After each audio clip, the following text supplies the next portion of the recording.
Awesome, that's great news. And this right here then is the buyer's brokerage agreement again. So, quick question, it's not good to sign something we haven't read, right? We already established that? Right. Perfect, so we'll go over this document. This is the document that actually will put me to work for you. Okay. So we have I, which would be Corey and Allie, hereby and employing EXP Realty, again that's our brokerage, starting today. And we put this out for a year. And we put it out for a year for a couple of reasons. One, we don't want to ever rush you into finding your dream home. Okay, I don't foresee it taking a year to find you a home. However, if it did, we don't want to rush you into any decision.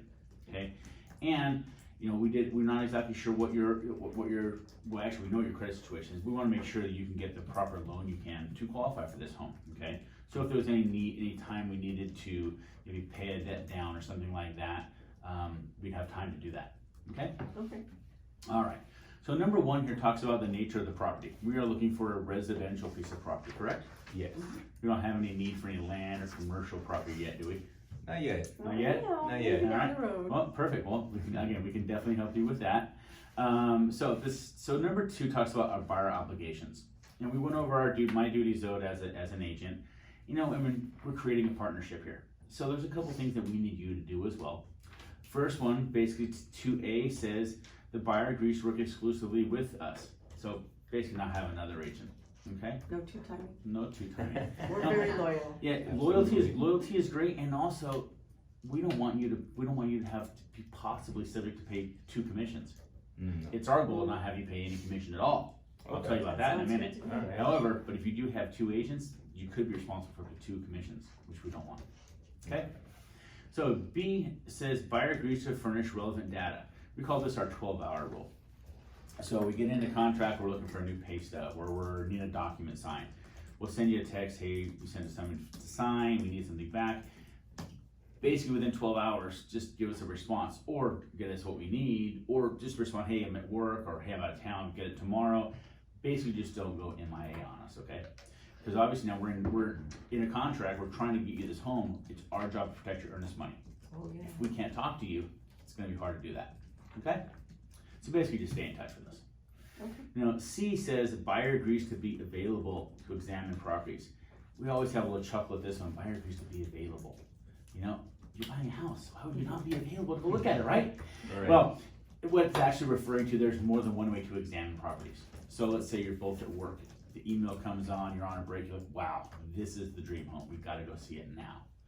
If you can't leave work, how are you gonna do it? Well, shoot me a text, give us a call. Me or someone on my team can go show you that property on Zoom or on FaceTime or something like that.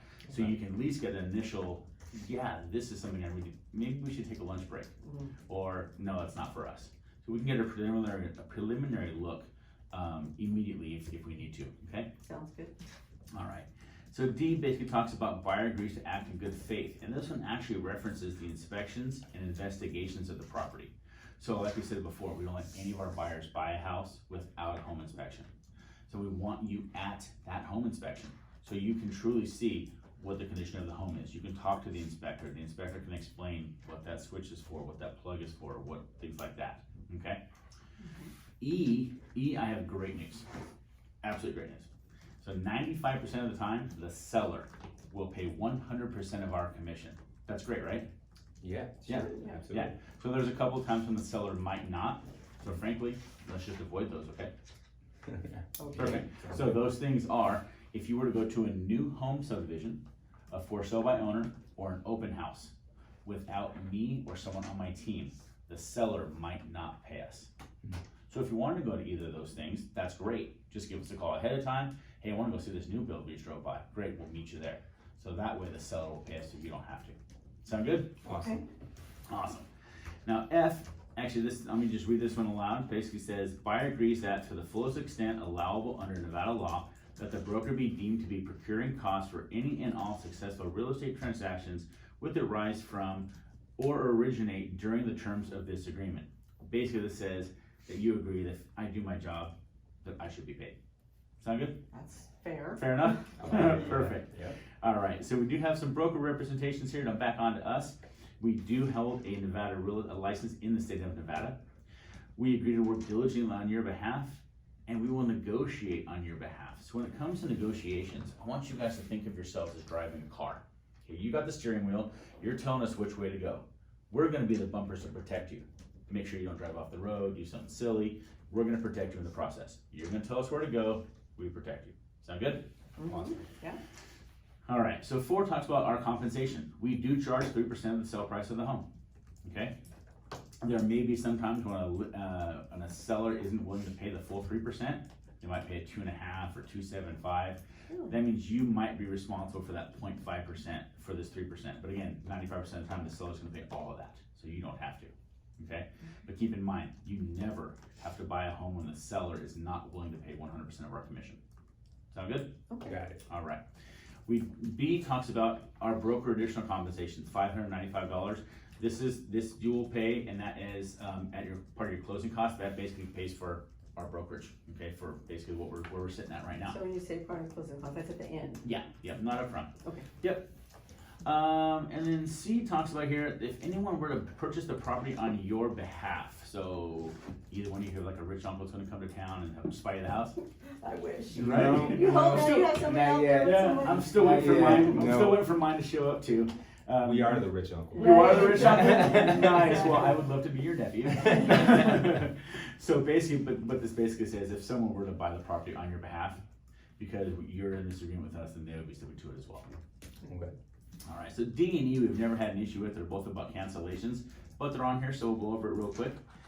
If for some reason, so D talks about if the transaction was just canceled by you guys for no apparent reason, we would be owed the compensation because we've done our job, okay?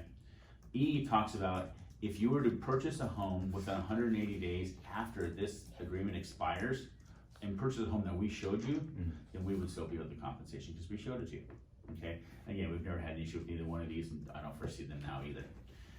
F talks about our commissions. The commission amount's not set by the Board of Realtors, the state, or our multiple listing service. They're set by our broker, okay? All right, let me flip over here to page 2 of 3. Number 5 is about disclosures. A talks about our duties owed, which we already went over, our job description. Again, that's just a disclosure. B talks about the consent to act form, which, again, we'll go over that next. That document, remember, because you said we can represent both parties, another document is called the consent to act that gives your consent for us to act as an agent for both parties. Okay, so we'll get that one in just a moment.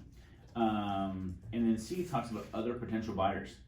Okay, so as you can imagine, with 10 people on our team, we'll have other buyers, right? I mean, at least you'd hope, right?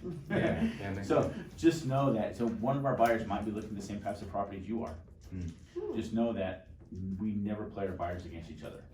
Because I am the designated licensee. All my names are on all my names. All my 2 names. My name is on the contract, on all contracts, and I can only write one offer at a time. So okay, that's a first come, first served basis. So if someone on the team is looking at the same property you are, if you see it first and you say I want to make an offer on it first, then it's yours. Okay, and our other buyer on our team will have to look at the other one. Okay? So again, it's not good karma, not good business, we just don't do it. So it's first come, first served. And it's an fast market, so you want to do that with everybody else as well. Yeah. 6 talks about non-confidentiality of offers. Again, we keep your information confidential, your personal information, but once we write an offer and submit that, the listing agent and the seller don't have to keep that information confidential. They can tell the world if they like. Okay, which actually works great for us because every time we go to write an offer on a home, we're going to call that listing agent and ask if they have any offers, and most of the time they will tell us. So we know what we have to compete with, okay? 7 talks about internet advertising, blogs, and social media. So you guys found us on Facebook, right? Yeah. Okay. Yeah. So you know we're on Facebook a lot. So know just expect when you get your keys, I am going to take a picture of your smiling faces in front of your brand new house, and we're going to congratulate you on Facebook. Just like Okay? Johnny's, right? Right, That was pretty good. Exactly. Yeah. And just know too that you're looking at pictures online of these homes, and we have no control over the pictures that go online. So the agent will put them on, and there's no coming down. I mean, just look at Kim Kardashian. Pictures on the internet, they never come down, right? Unfortunately. Yeah, so just know that. So the house you're going to be purchasing, the pictures, we have no control of them at all. Number 8 talks about equal housing opportunity. At no point in time do we allow anyone to discriminate against you, and in turn not allow you to discriminate against anybody else either. Number 9 talks about other potential buyers. Again, it's in here twice, so it's obviously important. So it's really just an act fast market. This one actually is referring to the other 15,000 agents in town. There's probably another buyer looking at the same type of property you are, right? So again, just an act fast market. So if you like a property, let's jump right on it and not miss it because somebody else wants it more. All right, so 10, 11, and 12, again, we've never had an issue with any of these. This is about if something were to go wrong and we'd have to escalate things.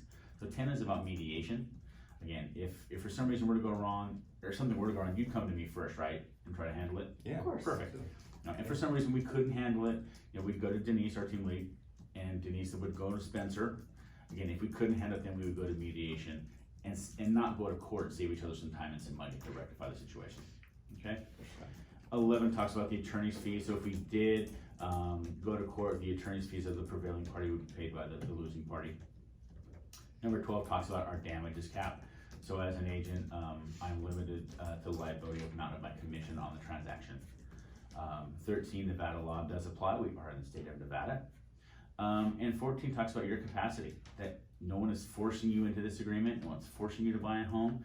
We already talked about, Definitely not. we have no other representations or obligations. We just talked about that, our one verbal agreement that will not have any verbal agreements.